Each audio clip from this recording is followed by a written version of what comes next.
سبحانك لا علم لنا إلا ما علمتنا إنك أنت العليم الحكيم معزز ومحترم উপস্থিতি সম্মানিত দিনদার মুসল্লিয়ান কিরাম, আল্লাহ সুবহানাহু ওয়া তাআলার দরবারে অগণিত শুকর এবং সাজুদ পেশ করছি যেই রব, যেই মালিক দয়া করে মায়া করে পবিত্র মাহে রমাদান মাসের প্রথম জুমায় আল্লাহ তাআলা আমাদেরকে সুস্থ রেখে ভালো রেখে তার গোলামি করার জন্য আসার এবং বসার সুযোগ করে দিয়েছেন।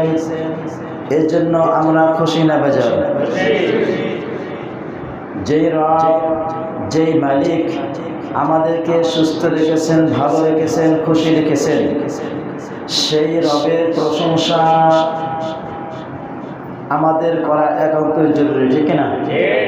যদি তার প্রশংসা করি তাহলে লাভ পাবে আল্লাহ তাআলা বলেন, ফাযকুরুনি আযকুরকুম, তোমরা আমাকে স্মরণ করো, আমিও তোমাদেরকে স্মরণ করব। রবকে যদি আমরা রবের স্মরণ করি, রব আমাদেরকেও স্মরণ করবে। তবে আমাদের স্মরণ আর রবের স্মরণ একরকম হতে পারে না, পারে? আল্লাহ সুবহানাহু ওয়া তাআলা বলেন, যদি কোনো বান্দা একাকী আমাকে স্মরণ করে, আমি রব তার থেকে উত্তম পন্থায় তাকে স্মরণ করি। কোন বান্দা যদি আমাকে মজলিসে বসে স্মরণ করে, আমি রব আমার রহমতি ফেরেশতা নিয়ে আমি তার প্রশংসা করি। ফাযকুরুনি আযকুরকুম, আমাকে স্মরণ করো, আমি রব তোমাদেরকে স্মরণ করব। তার মানে বোঝা গেল আল্লাহ তাআলাকে স্মরণ করলে আল্লাহ তাআলা আমাদেরকে স্মরণ করবেন। আমরা যদি আল্লাহকে স্মরণ না করি, আল্লাহ তাআলা আমাদেরকে স্মরণ করবেন না, ঠিক না? তারপরে যদি আল্লাহ তাআলার গুণগান না গাওয়া হয়, আল্লাহ তাআলার নাফরমানি করা হয়, আল্লাহ তাআলার সাথে যদি তার অংশীদার স্থাপন করা হয়, আল্লাহ তাআলা তারপরেও আমাদেরকে তার রিজিক থেকে বঞ্চিত করেন না। করে মুমিন ব্যক্তিরাও জমিনে চলাফেরা করে, মুমিন ব্যক্তির জন্য আল্লাহ তাআলা জমিনে তার রিজিকের ব্যবস্থা করে দেয়। যারা কাফের মুশরিক, আল্লাহ তাআলার সাথে শিরক করে, নাফরমানি করে, আল্লাহ তাআলা তাদের জন্য তাদের জমিনে তাদের রিজিকের ব্যবস্থা করে দেয়, তাই না?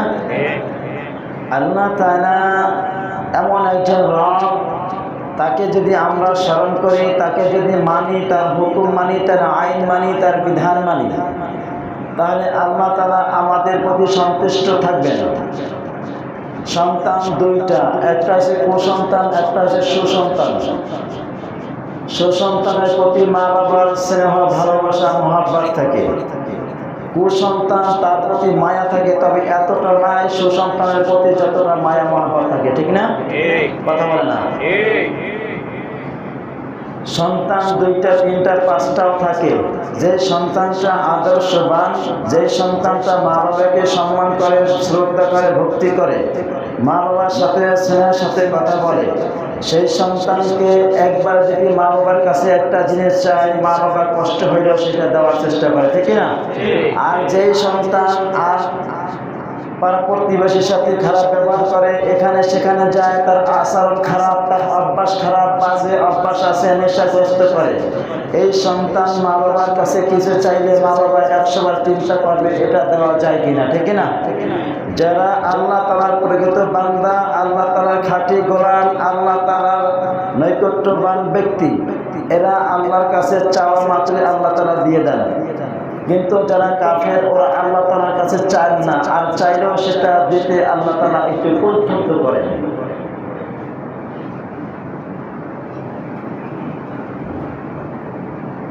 আল্লাহ তাআলা সমস্ত কিছু সৃষ্টি করেছেন তার বান্দাদের জন্য। আল্লাহ তাআলা কখনো কোনো কিছু কি আল্লাহ তাআলা বলেন না এই জিনিসটা আমার, পাহাড় আমার, সাগর আমার, জঙ্গল আমার, জমিন আমার, আসমান আমার, এইগুলো আল্লাহ তাআলা বলেন না। শুধু বলেন ইয়া ইবাদি, হে আমার বান্দারা। আমাকে ডাকো, আমি তোমাদের ডাকে সাড়া দেব। কিভাবে ডাক দিবা, কিভাবে ডাকলে আমি সন্তুষ্ট হই, পূর্বে নবীদের মাধ্যমে আমি তোমাদেরকে শিখাই দিয়েছি। হযরত ইউনূস আলাইহিস সালাম যখন সমুদ্রে পড়ে যায়, সমুদ্রে পড়ে যাওয়ার পরে একটা মাছে তাকে গিলে ফেলানো হয়। আল্লাহ সুবহানাহু ওয়া তাআলা তাকে ওই মাছের গর্ভে রেখেছিলেন। মাছের গর্ভে বসে আল্লাহর নবী ইউনূস আলাইহিস সালাম বলেন, কি বলেন? লা ইলাহা ইল্লা আনতা সুবহানাকা ইন্নী কুনতু মিনাজ জালিমিন। আল্লাহ তাআলা ছাড়া অন্য কোনো ইলাহা নাই। আল্লাহ তাআলার প্রশংসা আল্লাহ তাআলাকে ওইখানে বসে স্মরণ করেছিল। ওইখানে বসে স্মরণ করেছিল। কোনো মাইকের ব্যবস্থা ছিল না, কোনো সাউন্ড সিস্টেম ছিল, কোনো ভায়া মাধ্যম ছিল, সরাসরি আল্লাহ তাআলার সাথে লাইভ হয়ে গেছিল, ঠিক না? এই জন্য আমরা যখন কিছু চাবো আল্লাহর কাছে সরাসরি চাবো নামাজের মাধ্যমে, ঠিক না? আল্লাহ তাআলা বলেন, ইয়া আইয়ুহাল্লাযীনা আমানুস্তাঈনু বিস-সাবরি ওয়াস-সালাহ। হে ঈমানদারগণ, যারা আমি রব আমাকে ইলাহা বলে মেনে নিয়েছো, যারা আমাকে আইনদাতা হিসাবে মেনে নিয়েছো, যারা আমাকে বিধানদাতা বলে মেনে নিয়েছো, আমি সর্বশ্রেষ্ঠ, আমি আল্লাহ তাআলা একজন হইল মহাপ্রতাপশালী। আল্লাহ আমাকে যারা মেনে নিয়েছো তাদেরকে বলেছেন, তোমরা চাও আমার কাছে আস্তাঈনু বিস-সাবরি ওয়াস-সালাহ, সালাত এবং ধৈর্যের মাধ্যমে আমি রব আমার কাছে চাও, আমি তোমাদেরকে দিয়ে দেব। আল্লাহ তাআলা সিস্টেম দেখাই দিয়েছেন, লাইন দেখাই দিয়েছেন, পথ দেখাই দিয়েছেন, চাওয়ার ভঙ্গি কি সেটা আল্লাহ তাআলা দেখাই দিয়েছেন।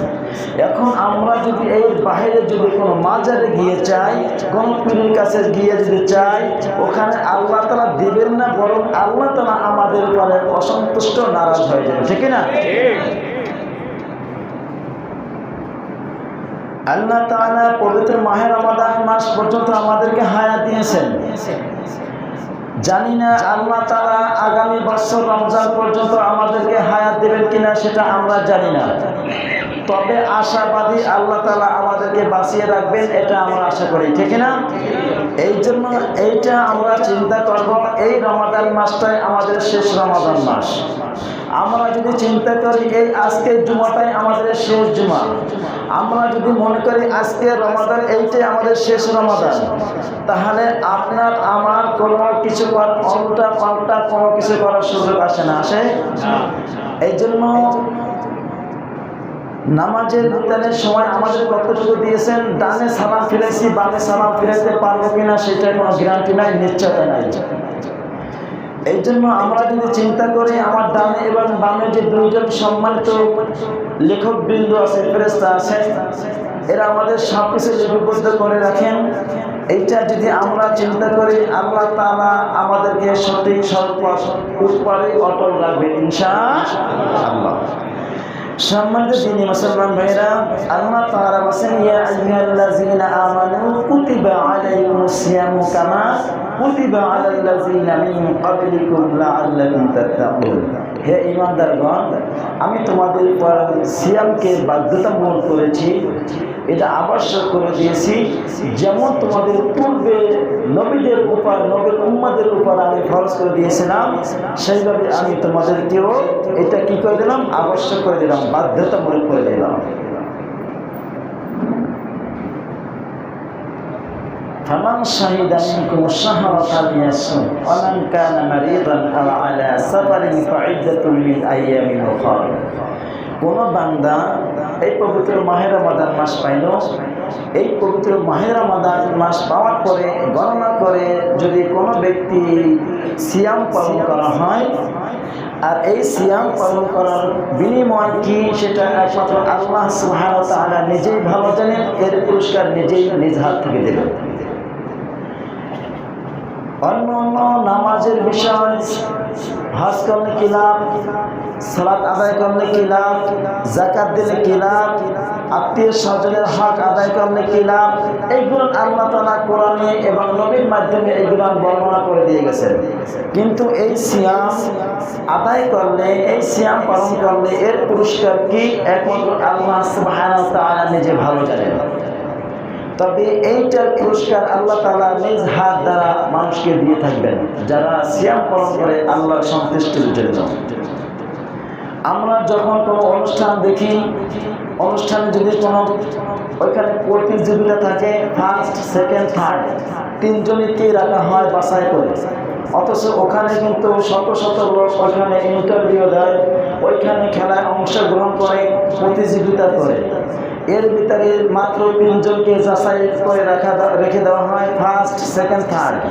যখন এদেরকে পুরস্কার বিতরণ করা হয়, ওইখানে অনুষ্ঠানে একজন প্রধান অতিথি মেহমান থাকে, আর এই মেহমান দ্বারা মেহমানকে সম্মানিত করার জন্য, এই মেহমানদেরকে ইজ্জত বাড়ানোর জন্য, এই মেহমানকে ইজ্জত দেওয়ার জন্য ফার্স্ট প্রাইজ এই মেহমান দ্বারা ওই ফার্স্ট প্রাইজ যে পাইছে এক তাকে এইটা দেওয়া হয়, ঠিক না?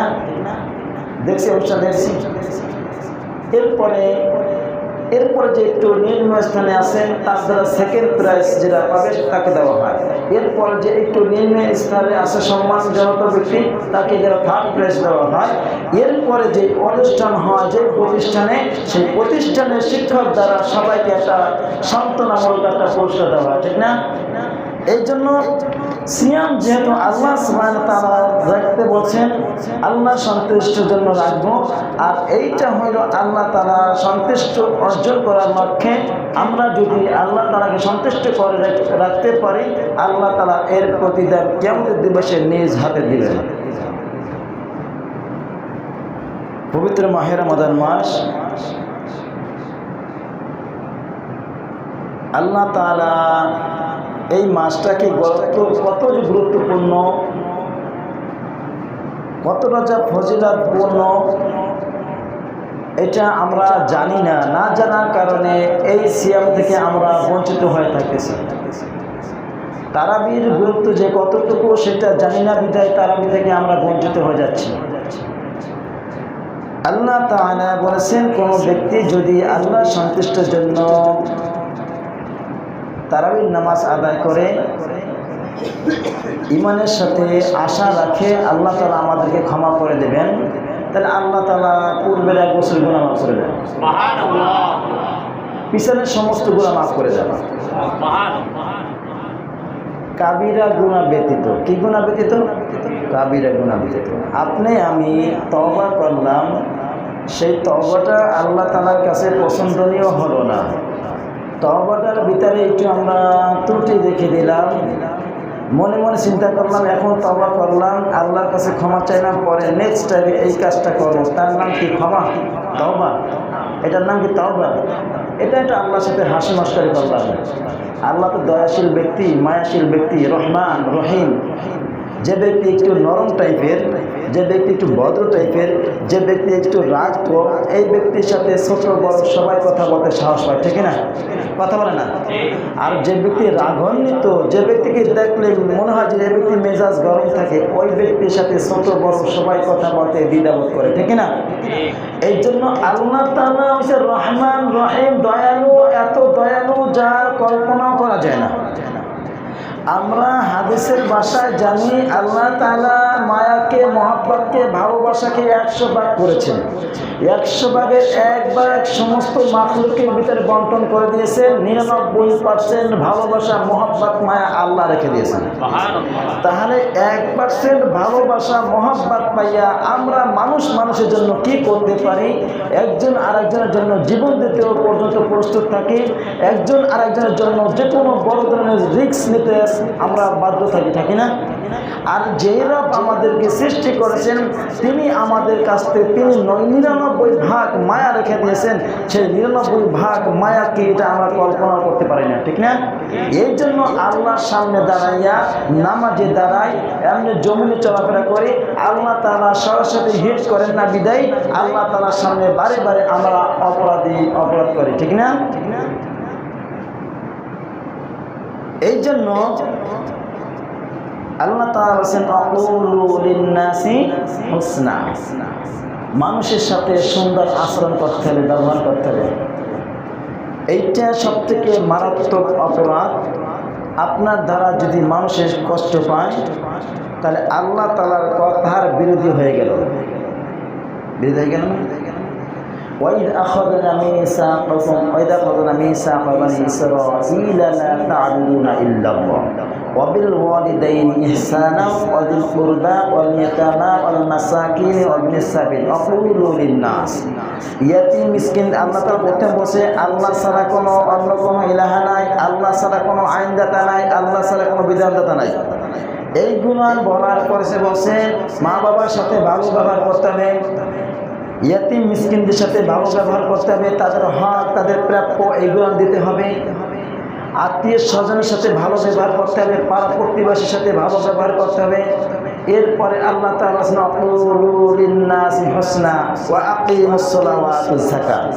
মানুষের সাথে ভালো ব্যবহার করো, তারপর সালাত কায়েম করো, তারপর যাকাত দাও। তাহলে আপনি যদি সালাত আদায় না করেন, আপনি যদি যাকাত না দেন, এইটার ক্ষতিগ্রস্ত আপনি একলা হবেন। আর যদি আপনি মানুষের সাথে সুন্দর ব্যবহার না করেন, ভালো ব্যবহার না করেন, তাহলে আপনার ক্ষতি হলো, যার সাথে করতেছেন তার ক্ষতি হলো, যারা শুনছে তাদের ক্ষতি হলো। কত বড় গুরুত্বপূর্ণ কথা। আপনি সিয়াম পালন করেন না, আল্লাহ তাআলা যদি চান আল্লাহ তাআলা ক্ষমা করতে পারেন, তারা ইচ্ছা তার। আপনি পবিত্র মাহে রমাদান মাসে সিয়াম পালন করেন নাই, এটা আল্লাহ তাআলা ক্ষমা করতে চাইলে আল্লাহ তাআলা ক্ষমা করতে পারেন, সেটা তার ইচ্ছা। যখনই কোনো বান্দার সাথে আপনার সম্পৃক্ত হয়ে যায়, বান্দা এক বান্দার হক নষ্ট করে, তখন আল্লাহ তাআলা এখানে তার ক্ষমতা থাকলেও সেই ক্ষমতা দেখাবেন না। কারণ কি? তিনি হলেন ইনসাফকারী। আপনি একজনের সাথে অকথ্য ভাষায় গালাগালি করলেন, তাকে কষ্ট দিলেন, তার মনটা ভেঙে গেল। এখন আপনি যদি আল্লাহর কাছে তওবা চান, আল্লাহ আমি তো অমুক ব্যক্তির সাথে এই রকম আচরণ করেছি, সে তো এই আচরণ পাওয়ার মতো উপযুক্ত ছিল না, ক্ষমতা ছিল তাকে দমানোর জন্য, অন্যায়ভাবে তার উপর টর্চারিং করেছি, নির্যাতন করেছি, বিভিন্ন রকমের হক নষ্ট করেছি। তার পাশের জমিতে আমার জমি ছিল, জোর করে পূর্ব করে এক হাত তার ভিতরে ঢুকে গিয়ে আমি খাইছি, ক্ষমতা দেখাইছি, তার হক নষ্ট করেছি। তিনি সম্মান পাওয়ার উপযুক্ত ছিল, আমি তাকে সম্মান দিই না, তাকে বেইজ্জতি করেছি। আল্লাহ তুমি আমাকে মাফ করে দাও। আল্লাহ তাআলা বলবে, বান্দা আমার কাছে ক্ষমা চাওয়ার আগে তুমি তোমার ভাইয়ের কাছে ক্ষমা চাও, তোমার ভাই যদি ক্ষমা করে দেয় আমি অটোমেটিক তোমাকে ক্ষমা করে দেব।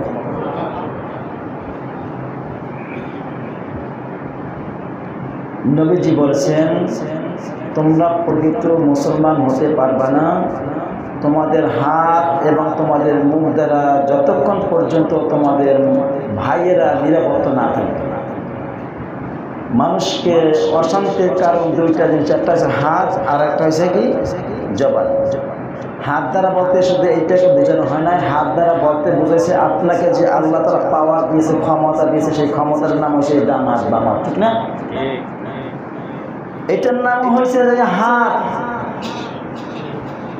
আপনি হাত থেকে একজনকে আঘাত করলেন, 10 মিনিট পর সেই আঘাতের ব্যথাটা ভুলে যাবে, কিন্তু ক্ষমতা দেখাইয়া তার প্রতি এমন একটা ব্যবহার করলেন, সে আজীবন পস্তাতে থাকে। আসেন এরকমের আপনার ক্ষমতা আছে, আপনি তাকে মিথ্যা মামলা দিয়ে দিলেন, এই ব্যক্তির মিথ্যা মামলা বহন করতে করতে তার সমস্ত জমি জায়গা জমি সব বিক্রি করতে হয়। এমন দরকার আছে না? আছে না? আছে না? এটার নাম হইল পাওয়ার, এটার নাম হইল হাত। একজনের সাথে আপনি থাকবেন পার্টনার, একজন নেতার সাথে থাকবেন, আপনি তার প্রিয় বান্দা, প্রিয় বন্ধু, সে বলবে অমুকে আমার ডান হাত। আসলে কি সে তার ডান হাত? তার মানে বুঝাইছে সে আমার ক্ষমতা, বা সে আমার হাত বলতে ক্ষমতাকে বোঝানো হয়েছে।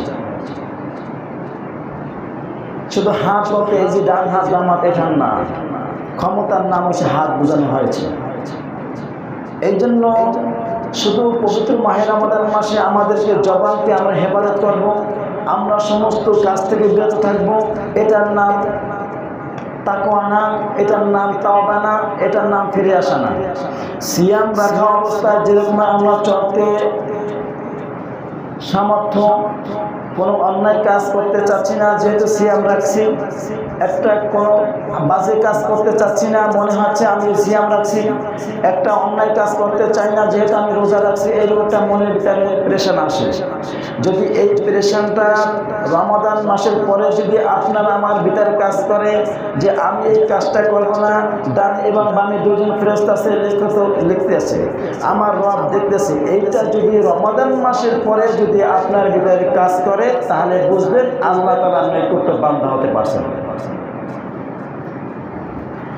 এখন আল্লাহ তাআলা আয়াতটা কেন বলছেন, ইয়া আইয়ুহাল্লাযীনা আমানু কুতিবা আলাইকুমুস সিয়ামু কামা কুতিবা আলাল্লাযীনা মিন ক্বাবলিকুম লাআল্লাকুম তাত্তাকুন। যখন সিয়াম ফরজ হইল, অনেক তো অনেক রকমের বিভিন্ন রকমের কথা বলতে পারে। আল্লাহ তাআলা ভবিষ্যৎ পরিকল্পনাকারী, তিনি জানেন ভবিষ্যতে কি হবে। কোনো সন্তানকে যদি একটা সন্তানকে কাজের কথা বলা হয় আর এই কাজটা যদি কষ্টকর হয়ে থাকে, তখন ওই সন্তান আরও যদি ভাই থাকে তখন এইটা বলতে বাধ্য হবে, বাবা অথবা মা আপনারা কি শুধু আমাকে দেখছেন, আপনার যে আরও সন্তান আছে তাদেরকে এই কাজগুলো কেন বলেন না? এটা বলা যায় না? বলা যায়। আপনি একজনকে একটা কাজ দিলেন, কষ্ট হয়, সে তো এটা বলতে পারে, স্বাভাবিক, অস্বাভাবিক কিছু না। ঠিক তদ্রূপ যখন এই আয়াত নাজিল হয়, সিয়াম আমাদের ফরজ হয়, সিয়ামের পূর্বে যারা অভ্যস্ত ছিল, সিয়াম রাখতো না, যারা আল্লাহর পথে আসতো না, তারা যখন আসছে তাদেরকে এইটা একটা সতর্কবাণী করে দেওয়া হয়েছে, তোমাদেরকে যেইটা আমি হুকুম করি, যেই নির্দেশ দিই, এইটা শুধু তোমাদের জন্য নয়, তোমাদের পূর্বেও যে সমস্ত নবীরা ছিল, যে সমস্ত উম্মতরা ছিল, আমার বান্দারা ছিল, আমি সবার উপর এরকম সিয়াম পালন করে দিয়েছিলাম। আল্লাহ তাআলা বুঝাই দিয়েছেন, বান্দা তুমি বলতে পারো যে আমি তোমাকে সিয়াম রাখতে বলছি, তুমি বলতে পারো আমাদের পূর্বে তারা কেন করেন না। এই প্রশ্নটা করার আগে আল্লাহ সুবহানাহু ওয়া তাআলা আমাদেরকে বলে দিয়েছেন, তোমরা যদি প্রশ্ন করতে না পারো, এই জন্য আমি তোমাদেরকে বলে দিলাম, তোমাদের পূর্বে উম্মতদেরকেও আমি এইরকম রোজা ফরজ করে দিয়েছিলাম। সিয়াম রাখলে কি হবে? আমরা সেই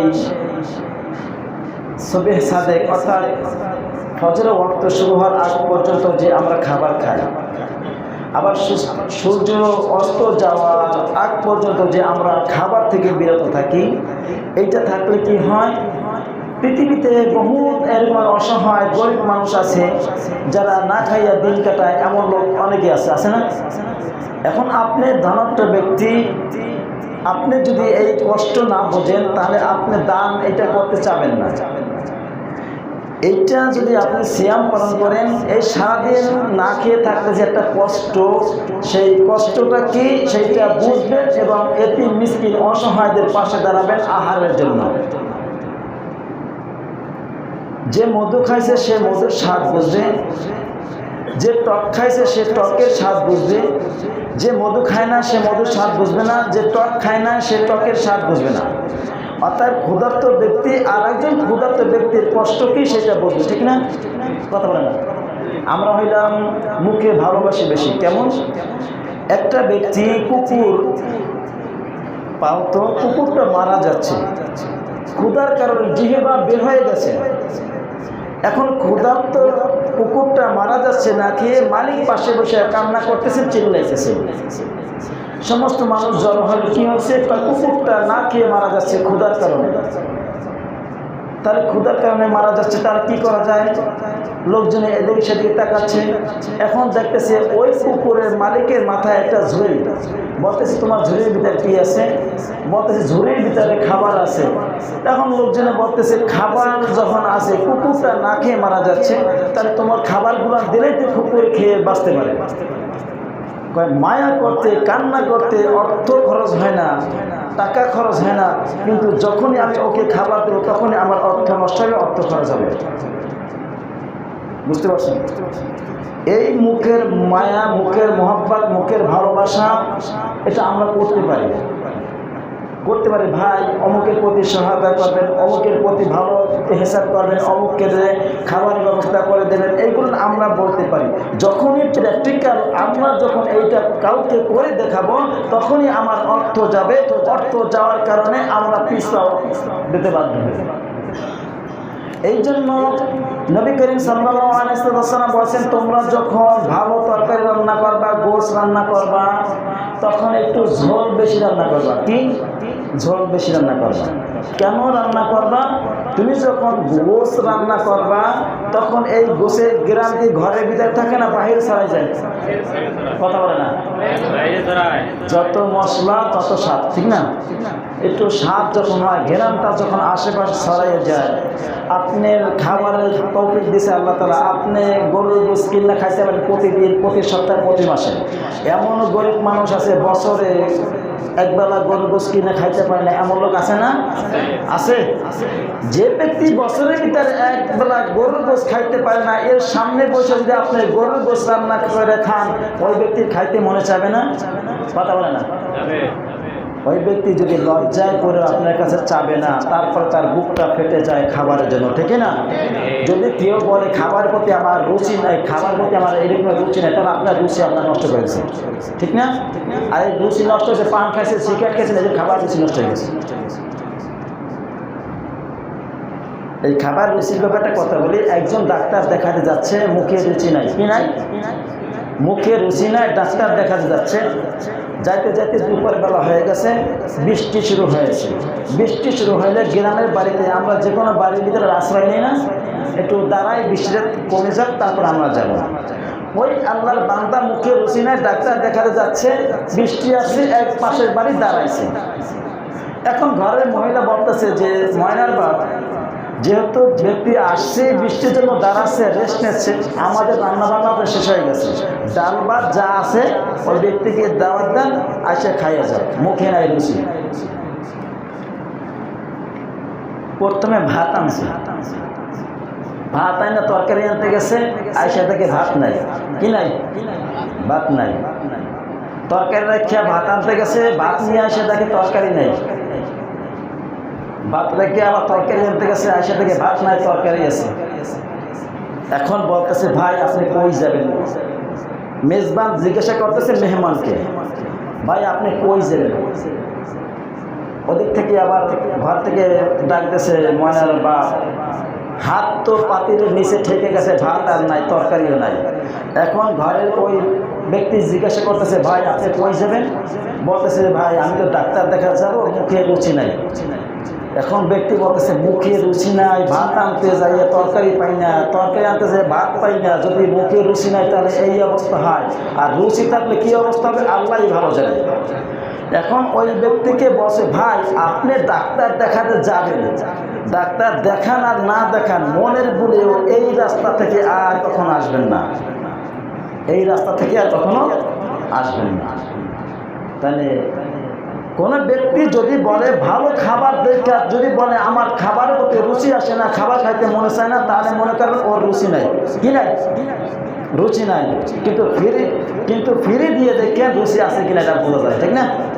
তাহলে এইটা বোঝা যায়। নবীজি বলছেন, তোমরা যখন একটু গরুর গোশত রান্না করবা, যে কোনো গোশত রান্না করবা, একটু ঝোল বেশি দেবা। কারণ কি, যদি গোশের সংখ্যা কম হয়, যদি কাউকে দিতে না পারো, ঝোল হয়ে যাবে, একটু ঝোল দিও, তারপর তারা ঝোল দিয়ে ভাত খাইতে পারবে, ঠিক না? এই জন্য আপনি যদি ক্ষুধার্ত ব্যক্তি হন, আর একজন ব্যক্তি ক্ষুধার্ত যদি থাকে, তাহলে আপনি আর ওই ক্ষুধার্ত ভাইয়ের কষ্টটা বুঝবেন, ঠিক না? পাগলে পাগল ছেড়ে কূপ দিলে, পাগলে পাগল ছেড়ে কূপ দিলে, তাহলে অবস্থা সেরকমই আছে। আপনার পেট ভরা আছে, আরেকজন না খাই আছে, আপনি তার কষ্ট জীবনে বুঝবেন না, ঠিক না? এর জন্য আপনি যদি সিয়াম রাখেন, সন্ধ্যা থেকে মানে সবে সাড়ে থেকে সন্ধ্যা পর্যন্ত আপনি যদি না খাই থাকেন, আপনার ভিতরে যে কষ্ট হবে, সেই কষ্টটা বোঝানোর জন্য আল্লাহ তাআলা এরকম একটা পরিকল্পনা করেছেন। আল্লাহ তাআলা বলেন, ইন্নামাল মুমিনুনা ইখওয়া। মোমেন কি? ভাই ভাই। মোমেন কি? ভাই। এক ভাই কষ্ট পাইলে আপনি কষ্ট পাবেন, এটাই হচ্ছে আপনার মোমেনের লক্ষণ, এটাই আপনার ভাইয়ের মহব্বত বোঝার একটা লক্ষণ। এখন আপনার ভাই পাশে বসে না খাই আছে, আপনি ভালো একটা অনুষ্ঠান করতেছেন, ভাইকে দাওয়াত দিচ্ছেন না, আপনার ভাই ওখানে বসে কি খাচ্ছে আপনি এটা দেখতে পারতেছেন না, অথচ আপনার ঘরে বসে প্রচুর খাবার খাওয়া শুরু হয়ে গেছে, ভালো আনন্দ আরাম আসে খাইতেছেন, ওই ভাইয়ের খোঁজখবর নিতেছেন না। আব্দুল্লাহ বিন মুবারক রহিমাহুল্লাহর একটা ঘটনা বলি। আব্দুল্লাহ বিন মুবারক রাহিমাহুল্লাহ এমন একজন জবরদস্ত আলেম ছিলেন।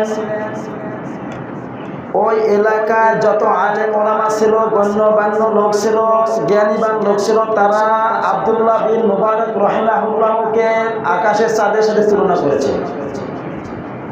তারা বলতেছে আব্দুল্লাহ বিন মুবারক আকাশে অগণিত তারকা আছে, অগণিত তারকার ভিতরে সাজানোর জন্য আল্লাহ তাআলা একটা চাঁদ সৃষ্টি করে দিয়েছে। আমরা আলেমরা বলতেছি আল্লাহ রাব্বুল আলামিন আমাদের এই এলাকার ভিতরে বহুত আলেম ওলামা রাখছেন। এই আলেম ওলামার ভিতরে সুন্দরকে সাজানোর জন্য আল্লাহ তাআলা আপনার মতন একজন জ্ঞানবান ব্যক্তি আমাদের ভিতরে দান করেছেন। বন্ধু বান্ধব মিলে সবাই উমরা হজ করতে যাবে। কি করতে? উমরা হজ করতে যাবে। বন্ধু বান্ধবের সাথে কথা সব কিছু ক্লিয়ার। বাসায় আসতেছে, আয়সা মালসামা গুছাইয়া উমরার জন্য রওনা করবে। আব্দুল্লাহ বিন মুবারক রাহিমাহুল্লাহ তিনি দেখতেছেন তার ছোট একটা বাচ্চা কান্না করতেছে। জিজ্ঞাসা করলো, বাবা তুমি কান্না করতেছে কেন? বলতেছে, আব্বু অমুক বাড়িতে গোশ রান্না করেছে, আমি গোশ খাইতে চাইছিলাম, আমাকে দেয় নাই। এখন বলেন, এই হোসেনদী ইউনিয়নের ভিতরে সব থেকে বড় যে নেতা, তার সন্তান যদি একজন গরিবের বাড়িতে ভাত চায়, ভাত না দিয়ে পারবে? কথা বলেন। আব্দুল্লাহ বিন মুবারক রাহিমাহুল্লাহ তিনি এমন একজন বড় আলেম ছিলেন, এলাকার ভিতরে একজন মাতাওয়ালা। আব্দুল্লাহ বিন মুবারক রাহিমাহুল্লাহ চিন্তা করলেন, আমাকে আল্লাহ তাআলা ইজ্জত দিয়েছেন, সম্মান দিয়েছেন, ইলম দিয়েছেন, বিবেক দিয়েছেন, বুদ্ধি দিয়ে দিয়েছেন, আমাকে সবাই মানে, কিন্তু কোন এমন ব্যক্তি যে আমার সন্তান একটু গোশ চাইছে দিল না? ব্যাপারটা একটু দেখতে হয়। দেখতে হয় এইগুলো না যে ক্ষমতাবান, পাওয়ারফুল, সম্মানী ব্যক্তি, এই জন্য নয় যে দেখতে চাইলে কারণটা কি, আমার ছেলেকে গোশ দিল না কেন? তখন ওই ছেলেকে নিয়ে কোথায় গেল? এই সেই বাড়িতে যাওয়ার পরে ডাকছে, আসসালামু আলাইকুম ইয়া আহলাল বাইত। ঘর থেকে সালামের জবাব দিয়ে যখন সামনে বের হইল, ওই ঘর থেকে বের হয়ে যখন দেখলো আব্দুল্লাহ বিন মুবারক রাহিমাহুল্লাহ, তখন ওই ব্যক্তি সমস্ত শরীর কাঁপা শুরু করে দিয়েছে যে এত বড় একজন আলেম আমার বাড়িতে আসে, কারণটা কি? আমি কি এবার অন্যায় করলাম? আব্দুল্লাহ বিন মুবারক রাহিমাহুল্লাহ বলেন, ভাই আপনার বাসায় আমার সন্তান এসেছিল, আপনি কি গোশ পাকাইছিলেন? হ্যাঁ গোশ পাকাইছি। আমার ছেলে গোশ চাইছিল, আপনি দিয়েছেন? না দেই নাই। কেন দেন নাই? বলছে, যেই গোশ রান্না করেছি আমার জন্য হালাল, আপনার সন্তানের জন্য হারাম। যেই গোশ রান্না করেছে আমার জন্য হালাল, আপনার সন্তানের জন্য হারাম। আব্দুল্লাহ বিন মুবারক রাহিমাহুল্লাহ থমকে গেলেন, কারণটা কি? ওর জন্য গোশ হারাম, আমার ছেলের জন্য গোশ, ওর জন্য হালাল, আমার জন্য, আমার ছেলের জন্য হারাম কেন? জিজ্ঞাসা করলো, মানিটা কি একটু আমাকে বুঝাই বলেন। আব্দুল্লাহ বিন মুবারক রাহিমাহুল্লাহ তার সামনে দাঁড়িয়েছিলেন, আর ওই ব্যক্তি বলতেছেন, হুজুর আমি আজকে 3 দিন যাবত কাজ খুঁজতেছি, কোথাও কাজ পাই না। আমার পরিবার পরিজন অনাহার, তাদের জীবন বাঁচানোর জন্য কোনো উপায় পাচ্ছি না। আমি যখন 3য় দিন কাজ পাই না বলে বাড়ি থেকে ফিরে আসতেছিলাম, তখন দেখলাম একটা গরু মরা ছিল, গরুর বাকল খুললাম, ওইখান থেকে কিছু গোশ নিয়ে আসলাম। কতটুকু পরিমাণ গোশ নিয়ে আসলাম? যতটুকু পরিমাণ গোশ খাইলে আমার পরিবার বাঁচবে, আমি ততটুকু পরিমাণ গোশ নিয়ে আসলাম। এই গোশ রান্না করেছি, এই গোশ আমার জন্য হালাল, আপনার সন্তানের জন্য হারাম। আব্দুল্লাহ বিন মুবারক রাহিমাহুল্লাহ বলতেছেন, আল্লাহ কাল কিয়ামতের দিবসে তুমি আমাকে আসামির কাঠগড়ায় দাঁড় করায় না। তুমি আমাকে মেধা দিয়েছো, বুদ্ধি দিয়েছো, জ্ঞান দিয়েছো, ইলম দিয়েছো। এই ইলম দ্বারা, বিবেক দিয়ে, বুদ্ধি দিয়ে আমি মানুষের খোঁজ খবর নিলাম না। আমার পাড়া প্রতিবেশী লোক না খাইয়া, মরা গরুর গোশ খাইয়া জীবনযাপন করতেছে। আল্লাহ মেহরবানি করে আমাকে ক্ষমা করে দাও। ওই ব্যক্তির কাছে ভালো মন্দ কোনো কিছু না বলে সোজা বাড়ি চলে আসলো। আসার পরে তিনি উমরা করতে যে অর্থ খরচ হবে সেই অর্থটা পুতলা বানলেন, বান্দা নিজ হাতে বহন করে ওই লোকটার বাড়িতে গেল। বলছে, ভাই আমাকে ক্ষমা করে দিবেন, আল্লাহ তাআলা যেন আমাকে ক্ষমা করে দেয়। আপনি আজকে 3 দিন অনাহার, কোনো কাজ পাচ্ছেন না, মরা গরুর গোশ খাইয়া জীবনযাপন করতেছেন। আল্লাহ তাআলা আমাকে যদি জিজ্ঞাসা করে, আব্দুল্লাহ বিন মুবারক তোমাকে ইলম দিয়েছিলাম, জ্ঞান দিয়েছিলাম, বুদ্ধি দিয়েছিলাম, আকল দিয়েছিলাম, সেই দেওয়ার পরে তুমি এত কিছু পাওয়ার পরে তোমার পার্শ্ববর্তী ভাই কেন মরার গোশ খাইয়া জীবনযাপন করছে? জবাব দাও, জান্নাতে যাও। তখন এই ওমরা করার যে অর্থ, সেই ওমরা করার টাকা ওই ব্যক্তিকে দিয়ে বলছে, ভাই আপনি এই থেকে আপনার পরিবার চালান। তখন তার বন্ধু বান্ধবরা আসছে, আব্দুল্লাহ চলো ওমরা করতে যাব। আব্দুল্লাহ বিন মুবারক রাহিমাহুল্লাহ বলছেন, আমি ওমরা করতে যাব না। বন্ধুরা রাগ হয়ে গেল, তুই বলছো ওমরা করতে যাবি, আজকে যাবি না। রাগ করে বন্ধুরা আব্দুল্লাহ বিন মুবারক রাহিমাহুল্লাহ আলাইহিকে ছেড়ে তারা ওমরা করতে গেছে।